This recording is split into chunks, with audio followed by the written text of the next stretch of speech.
এই বৃহস্পতি কর্কট রাশিতে অবস্থান করলে এই সময় কিন্তু প্রচুর মানুষের জীবনে কিন্তু উন্নতি হবে, সফলতা আসবে, ব্যবসায়িক দিক দিয়ে শ্রীবৃদ্ধি হবে, বিবাহ হবে, সন্তান প্রাপ্তির যোগ সম্ভাবনা দেখা দেবে। যাদের সন্তান হয়নি, সন্তান নিয়ে অনেক চিন্তিত, সন্তান প্রাপ্তির যোগ হবে, ব্যবসায় লাভ হবে, বৈদেশিক কাজকর্মে কিন্তু উন্নতি ঘটবে। তবে কাদের ঘটবে এবার সেই প্রসঙ্গে আপনাদের আলোচনা করি।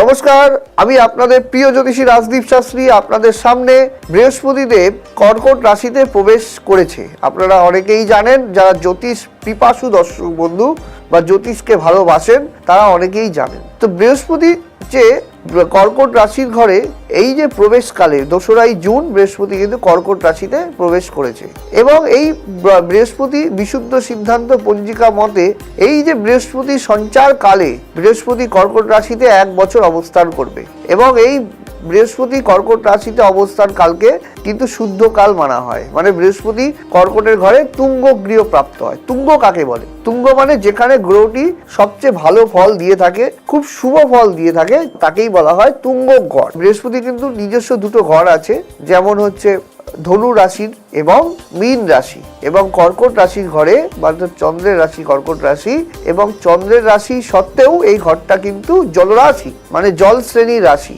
এই রাশিতে কিন্তু বৃহস্পতি দেব তুঙ্গ গৃহ থাকে, মানে সবচেয়ে আনন্দ মুহূর্ত বা সবচেয়ে শুভ ফলদাতা হিসাবে মানা হয় এবং এই গ্রহটি কর্কট রাশির ঘরে 1 বছর অবস্থান করবে। এই বৃহস্পতি কর্কট রাশিতে অবস্থান করলে এই সময় কিন্তু প্রচুর মানুষের জীবনে কিন্তু উন্নতি হবে, সফলতা আসবে, ব্যবসায়িক দিক দিয়ে শ্রীবৃদ্ধি হবে, বিবাহ হবে, সন্তান প্রাপ্তির যোগ সম্ভাবনা দেখা দেবে। যাদের সন্তান হয়নি, সন্তান নিয়ে অনেক চিন্তিত, সন্তান প্রাপ্তির যোগ হবে, ব্যবসায় লাভ হবে, বৈদেশিক কাজকর্মে কিন্তু উন্নতি ঘটবে। তবে কাদের ঘটবে এবার সেই প্রসঙ্গে আপনাদের আলোচনা করি। এই বৃহস্পতি কিন্তু কর্কট রাশিতে 1 বছর থাকবে, তার সেই সাপেক্ষে মিথুন রাশির ক্ষেত্রে শুভ ফল যাবে, কর্কট রাশির ক্ষেত্রে তো শুভ ফল যাবেই, তুলা রাশির ক্ষেত্রে শুভ ফল যাবে, মকর রাশির ক্ষেত্রে শুভ ফল যাবে, মীন রাশির ক্ষেত্রে শুভ ফল যাবে। মীন রাশি 7.5 চলছে, প্রচুর ডামাডোল, প্রচুর আর্থিক সমস্যা, নানা দিক থেকে সমস্যার সংকুলতা থাকলেও মীন রাশির জাতক জাতিকারা কিন্তু এই সময় কিন্তু শুভ ফল পাবে এবং মেষ রাশির জাতক জাতিকারাও কিন্তু শুভত্ব ফল কিন্তু পাবে। তবে কারা পাবে? যাদের হরোস্কোপে বৃহস্পতি উচ্চস্থ রয়েছে, বৃহস্পতি তুঙ্গে রয়েছে, বৃহস্পতি কোনো অশুভ গ্রহের প্রভাব নেই, দেখা গেল আপনার বৃহস্পতি সঞ্চার করেছে, আমি বলছি আপনি প্রচন্ড আনন্দিত, কিন্তু আপনার কুষ্টিতে হয়তো বৃহস্পতি রাহু দ্বারা যুক্ত, বৃহস্পতি কেতু দ্বারা যুক্ত, বৃহস্পতি এখানে শুক্রের যেটা দ্বৈত গুরু দোষ রয়েছে, এই শুক্র এবং বৃহস্পতির যোগ আছে, তখন কিন্তু সেই শুভত্বের পুরো ফল কিন্তু আপনি পাবেন না। তখন কিন্তু আপনার কিন্তু জীবনে সমস্যা কিন্তু থাকবে, কিছুটা বৃদ্ধি পাবে। এই প্রসঙ্গে আমি আপনাদের বলে রাখি, যাদের হরোস্কোপে বৃহস্পতি এই যে কর্কট রাশিতে বৃহস্পতি যে উচ্চকালে অবস্থান করবে, এই বৃহস্পতি সঞ্চারকালে এখন বর্তমান সময় দেশের সাপেক্ষে আমি বলছি, বর্তমানে কিন্তু ডলার প্রতি মুদ্রার দাম অনেকটাই কমে গেছে। মানে ডলার এখানে 94-95 টাকা সম্ভবত চলছে, মানে $1 = 94-95 টাকা, তো 100 টাকার বরাবর চলে আসছে। পেট্রোল ডিজেলের দাম ঊর্ধ্বমুখী, সোনার দাম ঊর্ধ্বমুখী। এই যে বর্তমান যে জঞ্জাল পরিস্থিতির জন্য রাজনৈতিক ক্ষেত্রে সংকট, হানাহানি, নানা রকম রাজনৈতিক মৃত্যু, খুন সন্ত্রাসের মতো ঘটনা কিন্তু চলছে অনেক জায়গায়। আমি দেখছি খবরে প্রতিনিয়ত দেখছি ধর্ষণ, নারীদের উপরে অত্যাচার, এগুলো কিন্তু বেড়েই চলেছে। তবে কি এটাই কি আমাদের পরিণতি? সে এরকমই কি চলবে? কিছুটা স্থিতি আসবে না? অনেকেই আমায় প্রশ্ন করেন। তবে আমি বলবো, যখন বৃহস্পতি কর্কট রাশিতে প্রবেশ করেছে, যদি আমি ইতিহাসের ট্র্যাকটা দেখি, তখন কিন্তু মানুষের জীবনে ভালো হয়েছে। 2014 সালে এর আগে যখন বৃহস্পতি কর্কট রাশিতে প্রবেশ করেছে, সেই সময় কিন্তু ভারতীয় জনতা পার্টি কিন্তু ক্ষমতায় এসেছিল। তারপর একটা পরিবর্তন, যাই হোক না কেন হয়েছে। তো ঘটনাটা হচ্ছে বৈদেশিক আক্রমণ থেকে বা পরবর্তীকালে নানা রকম দিক থেকে দেশের উন্নয়ন ঘটেছে। তাদেরও কিছু ভুল ত্রুটি রয়েছে, আমি জ্যোতিষশাস্ত্রী হিসাবে বলবো, কারণ আমার কাছে সবাই সমান, সবাই আমার কাছে আসে। বিরোধী দলের নেতা নেত্রীরা যেমন আসেন, শাসক দলের নেতা নেত্রীরাও আসেন। একটা ডাক্তারের কাছে যেমন সবাই যায়, তেমন আমার কাছে সবাই আসে। আমি নিরপেক্ষভাবে বলবো। তো কিছু পরিবর্তন এসেছিল, সেই সময় কিন্তু একটা স্থিতাবস্থায় এসেছিল, সেরকমই কিন্তু, এবং প্রচুর কর্মসংস্থান হয়েছে। আপনি যদি দেখেন 14 সালের নিরিখে, যারা 14, 15, এই 15, 16 এই 3 বছরের নিরিখে আপনারা দেখুন, প্রচুর ছেলে মেয়ের কিন্তু চাকরি হয়েছে।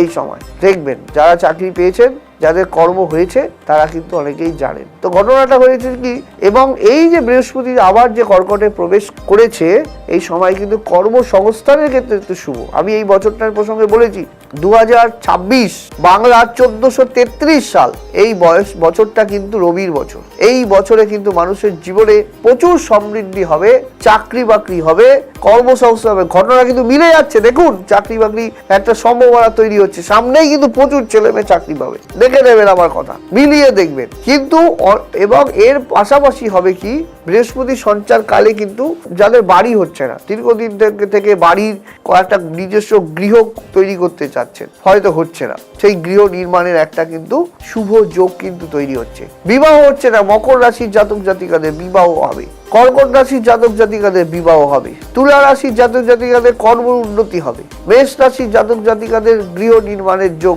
বা পারিবারিক উন্নতির যোগ কিন্তু লক্ষ্য করা যাচ্ছে। এই 4 রাশির জাতক জাতিকা খুব শুভত্বের সঞ্চার কিন্তু হবে। এবং তার পাশাপাশি যাদের কুষ্ঠিতে বৃহস্পতি কেতু গুরুচণ্ডালিকা দোষ, বৃহস্পতি রাহু গুরুচণ্ডালিকা দোষ, এই রকম খারাপ অশুভ দোষগুলো রয়েছে, তারা অবশ্যই এর যথাযোগ্য প্রতিকার করাবেন। বৃহস্পতির কৃপা থাকলে আপনার জীবনে অতুল ঐশ্বর্য আসতে পারে, ধন ধান্যে পূর্ণ হবে আপনার জীবন, প্রচুর বৈভব আসতে পারে বৃহস্পতির কৃপায়। বৃহস্পতি যদি রাশি চক্র এবং হাতে দুটো জায়গায় যদি শুভ থাকে, আপনার জীবনে অতুল ঐশ্বর্য দেবে। বৃহস্পতির কৃপায় আপনার জীবনে কিন্তু ধন ধান্য হবে। তাই বৃহস্পতিকে আমরা গুরু গ্রহ বলি। গুরু যদি সন্তুষ্ট থাকে, মানুষের জীবনে অপার ঐশ্বর্য আসে। গুরুর কৃপাই কেবলম, গুরুর কৃপা আমরা চাই, সবাই চাই। গুরুর যদি কৃপা থাকে, মানুষের জীবনে কিন্তু উন্নতি হয়, কর্মসংস্থান হয়, আর্থিক দুরবস্থা কিন্তু কেটে যায়। যাদের বৃহস্পতি ভালো, তারা দেখবেন কম বয়সে চাকরি বাকরি হয়ে যায়। দেখা গেল বৃহস্পতি ভালো, তার বৈবাহিক জীবনের দুরবস্থা হয়নি, খুব সুন্দরভাবে বিবাহিত জীবন কাটছে।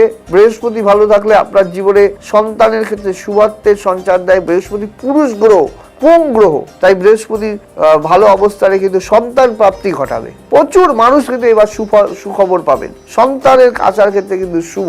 অনেক মানুষের কিন্তু সন্তান আদির যে সমস্যা, সেটা কিন্তু দূরীভূত হবে। তবে যাদের সমস্যা রয়েছে, সংকট রয়েছে, যাদের হরোস্কোপের মধ্যে বিভিন্ন দোষে বৃহস্পতি আক্রান্ত আছে, তারা অবশ্যই কোনো জ্ঞানী অভিজ্ঞ জ্যোতিষীর পরামর্শ নেবেন এবং পরামর্শের মাধ্যমে, তার যথাযোগ্য প্রতিকারের মাধ্যমে কাজ করতে পারলে কিন্তু সেখান থেকে বেরিয়ে আসবেন। এবং আরেকটা কথা আমি আপনাদের বলবো, আমি কিন্তু প্রতি মাসে একবার করে তারাপীঠে হোমযজ্ঞ করছি। সামনেই কিন্তু 8ই জুলাই আমি কিন্তু তারাপীঠে থাকছি। তারাপীঠে কিন্তু বিশেষ গ্রহদোষ খণ্ডনের হোমযজ্ঞ কিন্তু আমার থাকছে। প্রতি মাসেই কিন্তু আমি তারাপীঠে যাই এবং কামাখ্যায় ছুটে যাই। কামাখ্যায় অম্বুবাচীতে থাকছি, তারাপীঠে 8ই জুলাই থাকছি। এই দুটো যোগে কিন্তু আপনাদের জন্য আমি কাজ করব। এবং যারা আমার কাছে এসেছেন, তারা প্রত্যেকেই জানেন আমার ফোন কিন্তু 24 ঘন্টা খোলা থাকে এবং আমি প্রত্যেকের ফোন নিজে গ্রহণ করি, রিসিভ করি এবং প্রত্যেকের সাথে আমি কিন্তু প্রত্যেকের সমস্যা সমাধানের জন্য ধ্যান, জপ, মন্ত্র, যন্ত্র, উপাচার সমস্ত কিছু প্রয়োগ করে এবং কামাখ্যা এবং তারাপীঠ তন্ত্রে কিন্তু তাদের কাজগুলো করাই। এতে কিন্তু মানুষের উপকার হয়, মানুষ কিন্তু রেজাল্ট পায়। তাই যারা আসবেন তাদের কিন্তু এই মাসের উপহার হিসাবে থাকছে কামাখ্যা মায়ের আশীর্বাদী জল কিন্তু আমি আপনাদের দেব, স্নানের জল কিন্তু দেব এবং তারাপীঠের সে অমূল্য বস্তু কিন্তু আপনাদের দেব। এবং সন্তানদের ক্ষেত্রে কিন্তু আমি 5মুখী রুদ্রাক্ষ কিন্তু উপহার দেব। যারা আসবেন তারা কিন্তু অবশ্যই চেয়ে নেবেন আমার কাছ থেকে। ধন্যবাদ, নমস্কার।